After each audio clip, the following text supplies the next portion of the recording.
Hello বন্ধুরা, তোমরা সবাই কেমন আছো? আশা রাখছি সবাই ভালো আছো। আমরাও ভালো আছি। কিন্তু আমি ভিডিও করতে করতে অনেক দিন ভিডিও করি না। কিছু কারণের জন্যে আমি মাঝখানে ভিডিও করা বন্ধ করে দিয়েছিলাম। তারপরে এখন আবার নতুন করে সব জায়গায় ভিডিও করছি, ইউটিউবে, ফেসবুকে, সব জায়গায়। তো মনে হলো যে সব জায়গায় যখন করছি তখন বড় ভিডিও করাই যায়, কারণ ব্লগ দিয়েই আমার সোশ্যাল মিডিয়া শুরু। এই ব্লগ নিয়েই আমি প্রথম সোশ্যাল মিডিয়ায় আসি। আমার ইউটিউব চ্যানেল 4 বছর আগের ইউটিউব চ্যানেল ছিল। সেই চ্যানেলটা নষ্ট হয়ে যাওয়ার পরে এই চ্যানেলটা আমি করেছিলাম। তারপরে অনেক দিন ভালোভাবে ভিডিও করছিলাম। তারপরে আমাদের জীবনে অনেক সমস্যা ঘটে চলে এসেছিলো, তাই জন্য আমি ভিডিও করা একদম বন্ধ করে দিয়েছিলাম। এখন আবার নিজেকে একটু শক্ত করেছি, একটু মজবুত করে আবার নিজের মতো করে সোজা হয়ে দাঁড়াবার চেষ্টা করছি। যাই হোক, প্রত্যেকটা মানুষকে দিন শেষে নিজের রাস্তায় চলতেই হয়, ফিরতেই হয়। তো সময় লাগে, সময়ের সাথে সাথে আবার সব ঠিক হয়ে যায়। ঠিক কিছু হয় না, মনে মানিয়ে নিতে মানুষ শিখে যায়, মেনে নিতে মানুষ শিখে যায়, এইটাই যাই হোক, আমিও তাই করলাম। সকাল সকাল ঘুম থেকে উঠে পড়েছি। ঘুম থেকে ওঠা মানেই সংসারের কাজ শুরু। আমার এই কাজগুলো রোজই থাকে। আর এই যে বিড়াল, কুকুর, এইগুলো নিয়েই আমি বেঁচে আছি। আমার 2টো বিড়াল আছে, আমার 2টো কুকুর আছে। একটা কুকুরের নাম সুন্দরী, আর একটা কুকুরের নাম কালো। তোমরা আবার হাসবে, একটা সুন্দরী একটা কালো কী করে হয়? ওইটা সাদা, ওইটা কালো। আর একটা বিড়াল, 2টো বিড়াল আছে, লিও আর সিম্বা। ওই দুটো এইগুলো আমার প্রাণ। ওদেরকে নিয়ে আমি বেঁচে আছি। বিশ্বাস করো, আমি মানুষকে বিশ্বাস করেছি, মানুষের সঙ্গে মিশেছি। আমি মানুষের সাথে কথা বলতে, হাসতে, মিশতে খুব ভালোবাসতাম। কিন্তু মানুষের থেকে আমি যে ব্যবহারগুলো ফেরত পেয়েছি, তাতে আমি অনেক শুধরে গেছি, নিজেকে পরিবর্তন করেছি। এখন মানুষের থেকে পশুদের সঙ্গে থাকতে বেশি ভালোবাসি। আমি যদি ওদেরকে একটু দিই, ওরা দ্বিগুণ করে আমাকে ফিরিয়ে দেয়, সব সময় আমার পায়ে পায়ে করে। যাই হোক, আমি লিও সিম্বাকে নিয়ে বেশ আছি, ভালো আছি, বেঁচে আছি। বাঁচতে গেলে মানুষকে কিছু অবলম্বন করতে হয়, তবে অবলম্বন করতে আমি ভয় পাই, কারণ আমি যেটাকেই আঁকড়ে ধরি সেটাই আমার জীবন থেকে চলে যায়। আমি যেটাকে ভালোবেসে ভাবি এটাকে নিয়েই থাকবো, সেটাই আমার জীবন থেকে হারিয়ে যায়। সেই জন্য আমি কাউকে আঁকড়ে ধরতে ভয় পাই। এই জন্য নিজেকে যাই হোক করে চালানোর চেষ্টা করছি। আবার তোমাদের সামনে ফিরে এলাম অনেক দিন পরে। যারা পুরনো আমার ভিডিও দেখতে, তারা হয়তো আমাকে মিস করেছো কি না করেছো জানি না। তারপর এই গাছ নিয়ে বেশ আছি। গাছগুলোকে তৈরি করেছি অনেক দিন আগেই। আমি যখন ইউটিউব চ্যানেল খুলেছিলাম তখনই কিন্তু আমি গাছ লাগানো অভ্যাস করেছিলাম, কারণ আমি অন্যদের ভিডিওতে দেখতাম, ব্লগ দেখতাম, তারা খুব গাছ লাগাতো। সেইখান থেকেই আমার গাছ লাগানো শুরু। তারপরে ব্লগ ভিডিও বন্ধ করে দেওয়ার পরও কিন্তু আমি গাছ নিয়েছিলাম। গাছগুলোকে আবার যত্ন করছি, বড় করছি। আর বর্ষার জল পেয়ে তো আরও সুন্দর হয়ে উঠেছিল। ছাদে দিয়েছিলাম কিছুদিনের জন্য, কিন্তু বৃষ্টি পড়ছিল, হঠাৎ দেখলাম বৃষ্টি বন্ধ হয়ে যাচ্ছে। সেই জন্য অতিরিক্ত রোদ, তাই জন্য ওকে ছাদ থেকে নামিয়ে আবার বারান্দায় নিয়ে এসেছি, আবার সুন্দর করে সাজিয়েছি। বারান্দাটা সুন্দর করে আমার একটা বাগান করার ইচ্ছা। কিন্তু ইচ্ছা থাকলেই তো হবে না, সব কিছুর জন্য পয়সা লাগে, পয়সাটাও দরকার। মাঝখান থেকে আবার লক্ষ্মী ভাণ্ডারটা বন্ধ হয়ে গেল, সেই জন্য আর কিছুই করতে পারছি না। জানো, কত কিছু করার শখ, কিন্তু শখ করলে তো হয় না, শখের দাম লাখ টাকা। শখ করতে গেলেই টাকা লাগে, সেই জন্য সব কিছুই আটকে আছে। যদি ঠাকুরের কৃপায় অন্নপূর্ণা ভাণ্ডারটা পাই, তাহলে আবার নতুন করে টুকটাক জিনিস কিনবো, শুরু করব। কারণ একটা মানুষ ইনকাম করে, তার উপর সব কিছু যদি চাপিয়ে দিই, সেটা তো হয় না। একটা মানুষ ইনকাম করে সে সংসার চালাচ্ছে, সমস্ত কিছু ডাক্তার, ওষুধ, আমাদের এতগুলো মানুষের দায়িত্ব, লৌকিকতা। তারপর তো এখনকার দিনের তো বলতেই হবে না, আনুষঙ্গিক খরচা প্রচুর লেগেই থাকে। আমাদের বাড়ি ঘরের কাজ চলছিল, আমার বাপের বাড়িতে কাজ চলছিল, আমাদের শ্বশুর বাড়িতে কাজ চলছিল।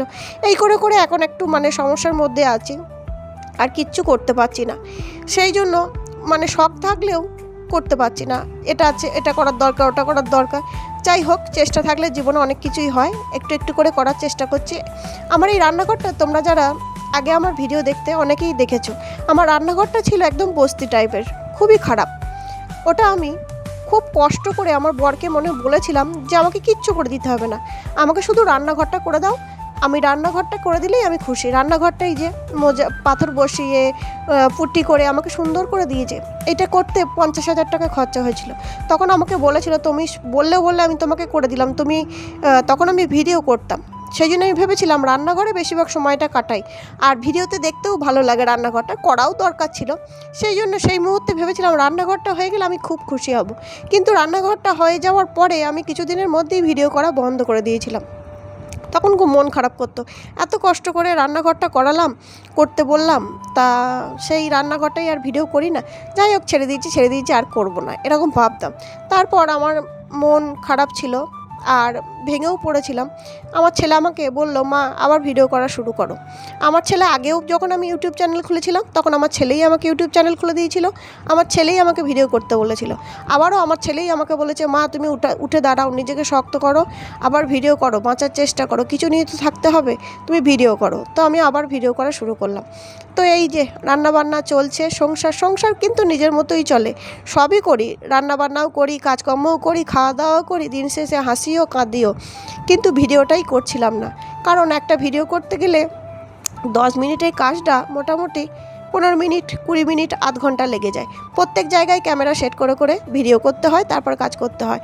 ভিডিও করা কিন্তু খুব সহজ কাজ নয়, এডিটিং করা, প্রত্যেকটা ক্লিপ তোলা, প্রত্যেকটা কাজ যদি 10 মিনিট করতে লাগে সেখানে 20 মিনিট কি 25 মিনিট লেগে যাবে ভিডিও করতে গেলে, প্রত্যেক জায়গায় ক্লিপ নেওয়া। তারপরে এই টেবিলটা রং করব করে অনেক দিন করা হচ্ছিল না। আমার ছেলে কিন্তু বাড়িতে অনেক কিছুই রং করেছে, এই টেবিলটা করার কথা ছিল কিন্তু ওর গা নিচ্ছিল না। তাই জন্য আমি বললাম, চল বাবা আজকে টেবিলটা রং করি।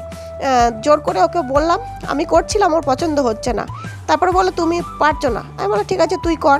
আর তারপরে আমি চলে এলাম আজকে চিলি চিকেন করব। চিলি চিকেনটা করতে আমি থাকলাম যে উচ্ছে দিয়ে পেঁয়াজ দিয়ে ভাজবো আর চিলি চিকেন করব। সকালে হাজব্যান্ডকে রান্না করে দিয়েছি, খেয়েও চলে গেছে, ও তো চিকেন খায় না। ওই জন্য আমাদের মা, ছেলের আর আমার শাশুড়ি মায়ের 3 জনের জন্য চিলি চিকেন করছি। আমি দেখলাম একটু চিলি চিকেনটা করে নিই তারপরে বসবো।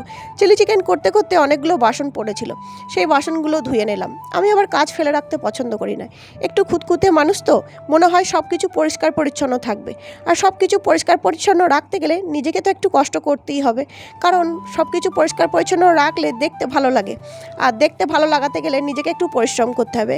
আর যে পরিশ্রম করে না, মানে ধুলোবালি যা হলো বয়ে গেল, তাহলে তাকে কষ্ট করার দরকার নেই। এই যে চিলি চিকেন করার সময় ম্যারিনেট করতে দিলাম জিনিসগুলো, একটু মানে চিকেনগুলো কুচি করে কেটে নিলাম, তার মধ্যে একটু আদা, নুন, হলুদ, চিনি আর একটু মানে হলুদ, জিরে, ধনে সব দিয়ে মাখিয়ে রাখলাম। তারপরে এটাকে ডিম দিয়ে আর কর্নফ্লাওয়ার দিয়ে ভেজে নেব, তারপর চিলি চিকেনটা বানাবো, তোমাদেরকে দেখাবো। আমাদের বাড়িতে মোটামুটি চিলি চিকেন খেতে সবাই ভালোবাসে, শুধু আমার হাজব্যান্ড একমাত্র চিকেন খায় না, চিকেন মাটন কোনোটাই খায় না, ও শুধু মাছ খায় আর ডিম খায়। তো তাতে অসুবিধা কিছু হয় না, সকালে মাছ করে নিই, ওকে মাছ দিয়ে দিই, তারপরে যদি চিকেন করার থাকে সেটা আমরা দুপুরে করি, বা ডিম করার থাকে সেটা দুপুরে করি। তো মাছ আমাদের সপ্তাহে একদিন এনে ফ্রিজে স্টোর করে রেখে দেওয়া হয়, গোটা সপ্তাহ চলে। তো এই করে তারপরে আমাদের গাছে একটা গাছ এনেছিল, জানো, একজন গাছ কিনতে গেছিলো, তার সঙ্গে আমার হাজব্যান্ড গেছিলো গাছ কিনতে। ওরা বলেছিল, বাবা বারুইপুরের পেয়ারা নিয়ে যাও, বাড়িতে বড় বড় পেয়ারা হবে। তারপর গায়ে লাগানোর পর এত ছোট ছোট পেয়ারা হয়েছে যে এটা দেশি না কোথাকার পেয়ারা বোঝা মুশকিল। আবার খুব বড় হয়ে গেলে আর পেকে গেলে পোকা হয়, তাই জন্য দেখে খাচ্ছি। পেয়ারা খেতে আমি সব থেকে বেশি ভালোবাসি, কিন্তু সেই পেয়ারা খেতে গিয়েই শান্তি পাচ্ছি না। আমি আবার পেয়ারা, নারকেল এগুলো চিবাতে পারি না, প্রবলেম হয় আমার মনে হয় চিবিয়ে ফেলে দিলে অম্বলও কম হয়, আর খেতেও দেখতে গিয়ে ভয় লাগছে, খেতে গিয়ে যে মনে হচ্ছে ওর মধ্যে পোকা নেই তো, বা কিছু পেটে চলে যাবে না তো। আগের দিন আম খেয়েছিলাম, আমের মধ্যে পোকা ছিল, ওই জন্য আরও মনে হচ্ছে যে পোকা নেই তো। তারপরে ভাবছি যে কি করব, এবার শুয়ে পড়ি। খাওয়া দাওয়া হয়ে গেছে, বাবু বললো, মা এসিটা চালাবো না? বললাম, না বাবা আজকে তো রোদ নেই বলতে গেলি, কালকে বৃষ্টি হয়েছে, তো আজকে এসি চালানোর দরকার নেই। আমরা মেয়েরা সবসময় ভাবি কোনটা করলে খরচা কম হবে আর কোনটাতে মানে সংসারের সাশ্রয় হবে।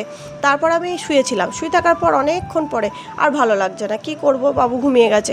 তারপর আমি একটু রেডি হলাম, চুল বাঁধলাম, সিঁদুর পরলাম, একটু লিপস্টিক লাগালাম নিজেকে ভালো রাখার জন্য। তারপর দেখলাম ছাদে কোন জামা কাপড়গুলো শুকিয়েছে দেখি, যেগুলো শুকিয়েছে সেগুলো নিয়ে যায়, আর যেগুলো না শুকিয়েছে সেগুলো ভালো করে মেলে দিয়ে যায়, যাতে একটুখানি পরে তুললে শুকিয়ে যায়। তো এই করলাম।